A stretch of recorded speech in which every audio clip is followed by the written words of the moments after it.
Dodge City and into territory on west, there's just one way to handle the killers and the spoilers, and that's with a U.S. Marshal and the smell of Gunsmoke.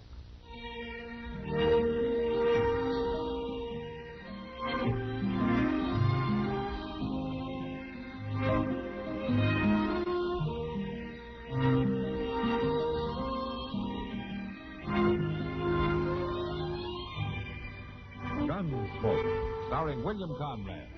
The story of the violence that moved west with young America. And the story of a man who moved with it. I'm that man. Matt Dillon, United States Marshal.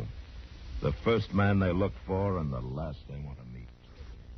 It's a chancy job, and it makes a man watchful. And a little lonely.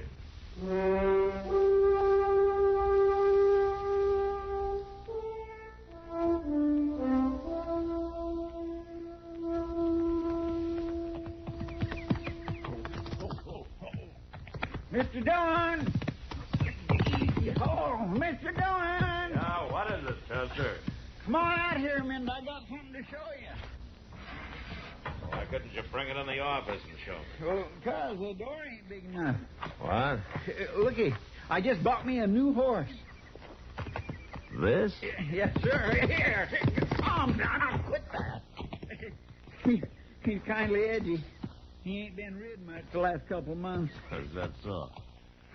Well, I practically stole him, Mr. Dillon, the bargain I got him for. I see. I bought him off Moss Grimmick for $11. $11. And Moss paid $14 for him just last week to one of them Texas trail drivers. Guess I was kind of lucky to catch Moss in a weak moment, huh? If you asked me, I'd say it was that trail driver who was lucky, Chester. What are you talking about? This is a good horse. Yeah, he might be if he wasn't bowed in both front legs, didn't have bad hocks, and wasn't wall-eyed, Roman nose, and probably wind broke. Wind broke? I'd say that horse is worth about $5, Chester. On a gamble, of course. $5? Mr. Dillon, if that horse ain't worth $20, I'll eat him. Raw. And I'll tell you something else. If you wait a minute, Chester. What's the matter? Why, that looks like the stagecoach from Cimarron. Why ain't he stopping at the depot? He's coming here, I guess. Must have had some trouble. Trouble? They don't carry no bullion or nothing that's worth anything. Oh! Marshal? Yeah? Marshal, Yeah, what's wrong, Judge? we got shot up, Marshal. Couple or 3 miles out of town. One of the passengers inside there's hurt. Oh, I'll take a look. Feller rode up alongside, mask over his face, fired point blank. Good Lord. What's the matter? Give me a hand here, Chester. It's Doc. He was shot bad.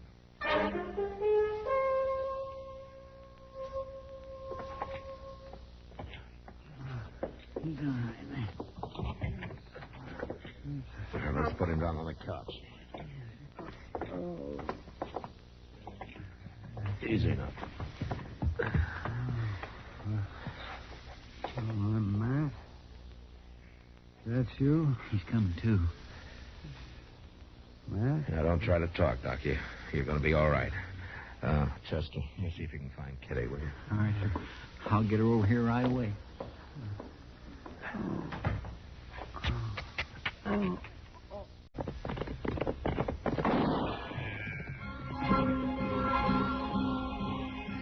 See what that bullet did. It doesn't hurt much, man. Just I'm weak. There's loss of blood. You got any idea who did it? No, mask over his face. Help. There we are. Is it as bad as I think, Matt? No, it's not too bad. The bullet went in between the 4th and 5th ribs, the way I figure. Yeah, I guess that's about it.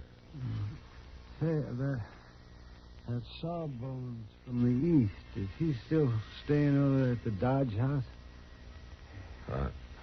He left the same day you did, Doc. He took the train.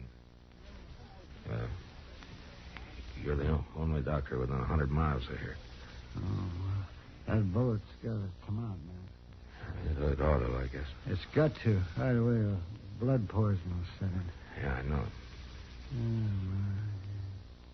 It was such a good week, too, man. A good vacation. I had a country down there just crawling game. There's prairie chicken, quail, pheasant. Oh, yeah, a real fine vacation. It's the first one in 2 years. Well, you tell me about it later, Doc. You save your strength now. Might not be any later. Unless you hurry up and get that bullet out of there. What? There's nobody else I'd trust, Matt, and it's got to be done. Oh, but, Doc, I can't. You got to, Matt. Unless you're hankering to bury me. But, Doc, I just... All right, Doc, you got to tell me what to do.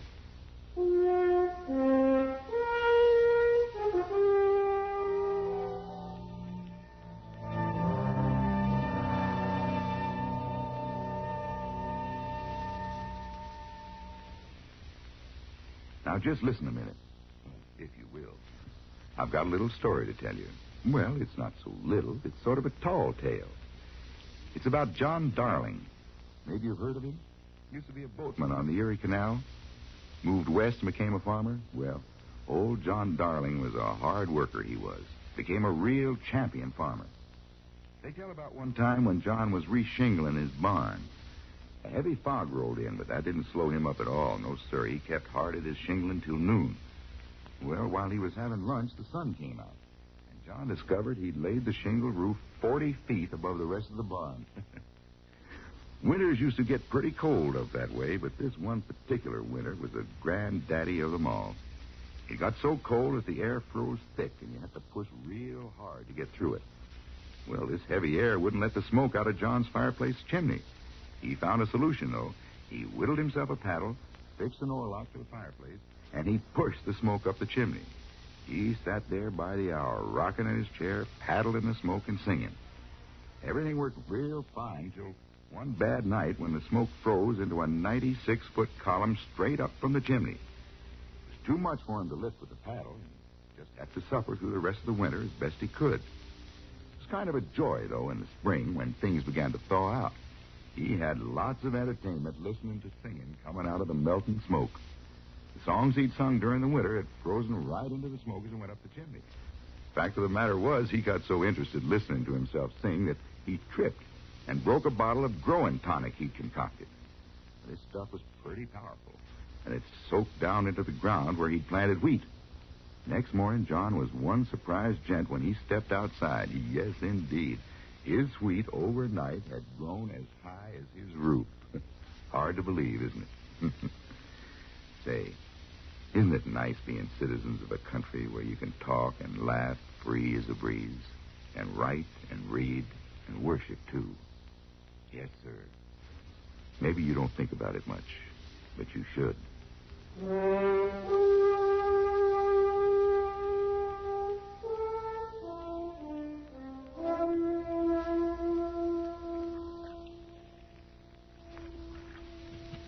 Matt, Yeah, Doc.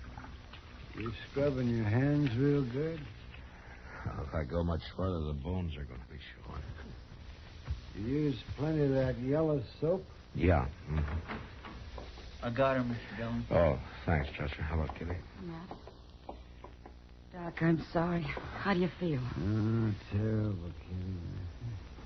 I don't suppose you thought to bring a bottle. Well, knowing you, that's the first thing I thought of. Kitty, you're an angel. How much? Well, half a glass for a start. Doc, don't you think maybe you ought to take it kind of easy? That stuff might not go too good with chloroform. Chloroform? The bullet's got to be cut out before it starts blood poisoning, Kitty. But, Matt, you don't know anything about operating. I'm not any happier about this than you are, but it's got to be done. Kitty, will you please hand me that whiskey? Oh, yeah, I'm sorry.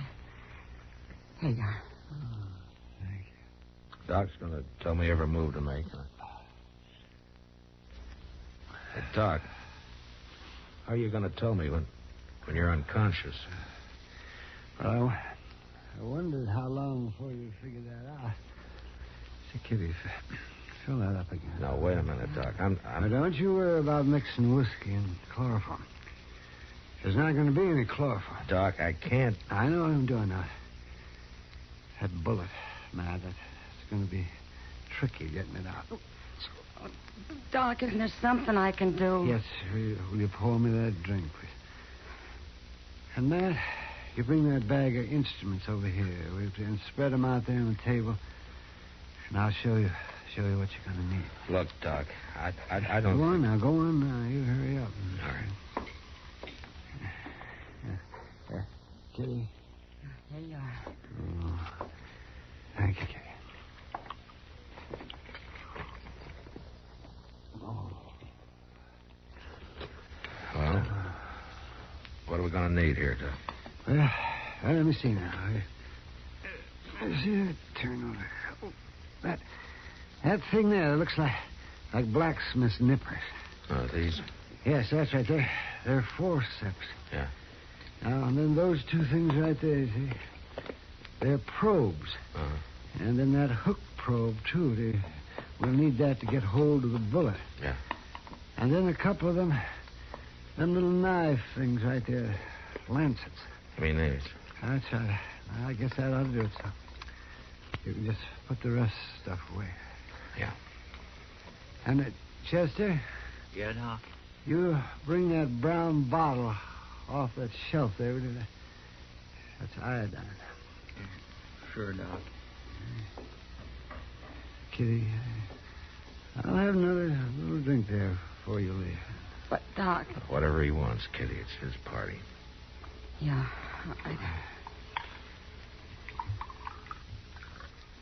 Here, Doc. Oh, thank you, Kitty. I'll be back when you need me. Oh, thank you, Kitty. Good luck, Doc.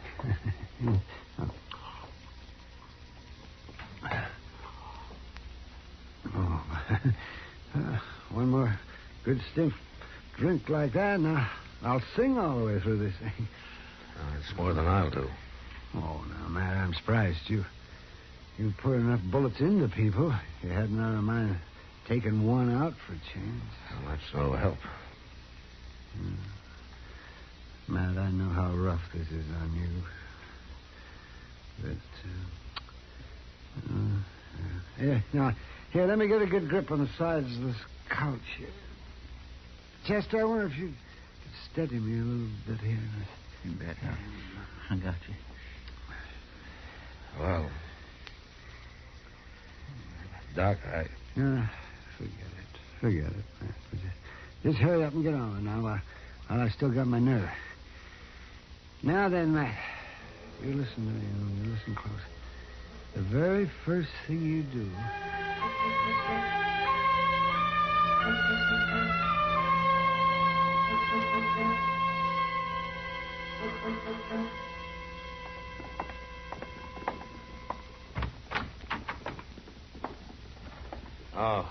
How are you, Chester? Oh, Mr. Dillon.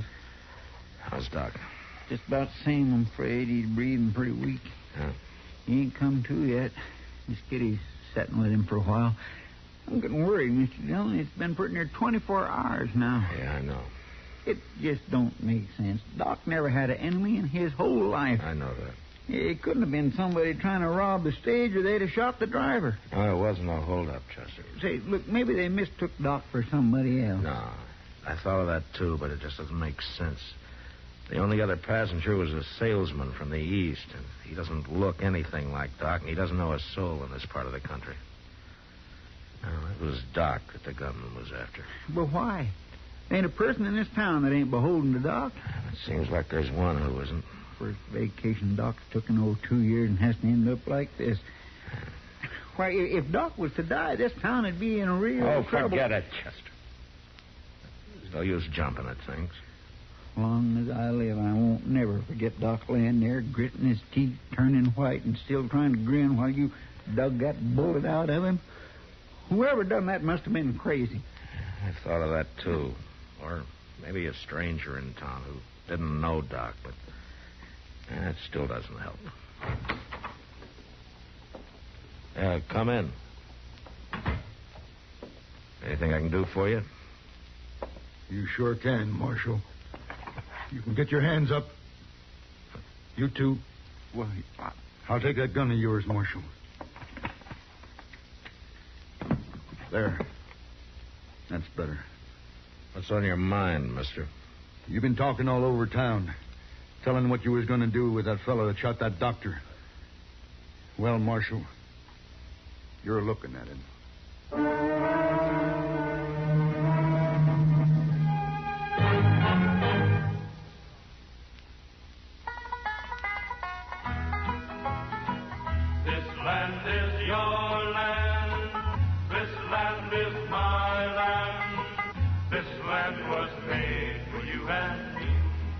One of our 50 states owes more to its spirit of religious tolerance and freedom of belief than to any other factor. The state, of course, is Utah, and the settling of Brigham Young and his followers in the Beehive State shaped its future more than any prior event.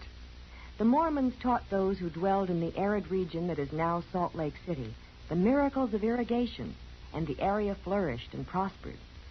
The lasting influence of the Mormons is evident in the state's agricultural prosperity. And visitors to the Temple of Queens, the Rainbow Natural Bridge, the copper mines at Bingham, the sheep ranches of Duquesne, or the richly colored sandstone Navajo Twins and Needle Rock, see what the first Mormons saw over 100 years ago, that Utah is the promised land.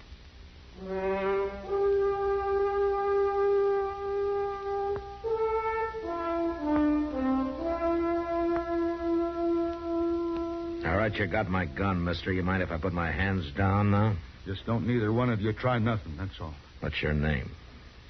What difference does it make? I kind of like to know who's pointing a gun at me.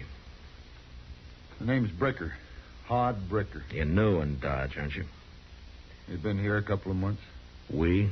You asked too many questions, Marshal. I'm going to ask one more. Why did you shoot Doc? Because he had it coming, that's why. And if he... Oh, you hold it there. Take it easy, Chester. Well, I was just shifting my feet around. You two know what's good for you. You won't know more than breathe. What did Doc do to you, Bricker? Plenty. Something bad enough that you wanted to kill him? 10 times over. Doc never hurt nobody in his whole life. You shut up. That's what the marshal's been saying all over town. That doctor never done nobody any harm. That whoever shot him was a dirty skunk and hanging was too good for him. And you don't agree with that, huh? I said he had it coming, didn't I? And I had plenty of reason. Is that why you came here, to tell me about your reason? Well, I just wanted you to know, that's all. But you try to make a move, and I'll shoot you, Marshal. I didn't come here to, but I will if I have to. Yeah, you said that. All right, Bricker, what about your reason? What did Doc do to you? He killed my young'un. That's a gall dang lie. Shut up and stay back there. Do like he says, Chester. 6 years old. Our only young'un. And he killed her just as sure as if he had pointed a gun at her head. But he didn't point a gun at her, did he? It was just the same as. She was took sick sudden like with the chokes. And I come for the doctor. And he was gone out of town on a hunting trip. The only doctor here, and he was gone. He's got no right to, when he's the only doctor in town. That was the only vacation Doc's had in over 2 years. And there wasn't nothing we could do for her. I sat with her for 2 days and 2 nights, watching her fight for her breath, all the time getting weaker. And finally, she died.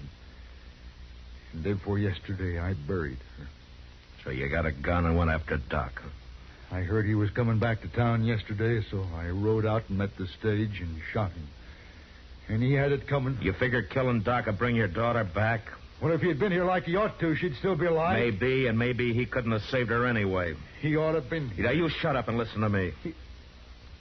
I seen Doc work 72 hours straight without sleep during epidemics. There's a whole lot of people walking around Dodge today who wouldn't be if it weren't for Doc, and some of them are young'uns, the same as yours. Doc would have been the sorriest man in town if he'd known about your daughter, but he didn't know. Because of something he didn't even know, you lost your head. And you went out like a mad dog and you shot him down. And now you're sorry about it.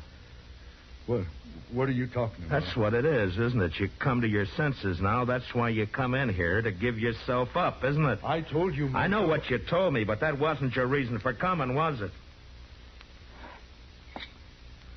Now, you hand over that gun, Bricker. You stay back. I'll kill you. You won't pull that trigger, and we both know it. You hand over that gun.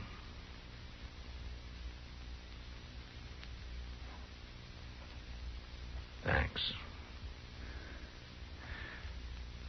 That doctor. Is he dead? He's the next thing to it. I hope he don't die. You better hope. All right, Chester, lock him up.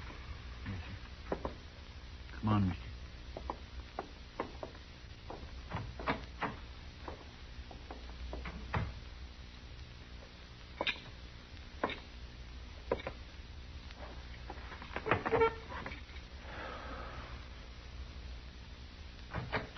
Matt?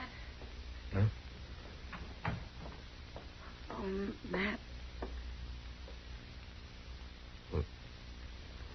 What is it, kid?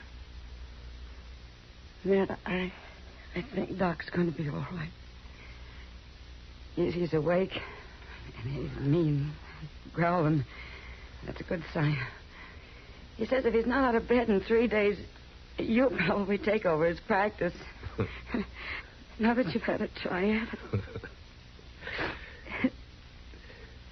You know something, Kitty? No. What, Matt? I think I'm going to send that miserable old goat a bill.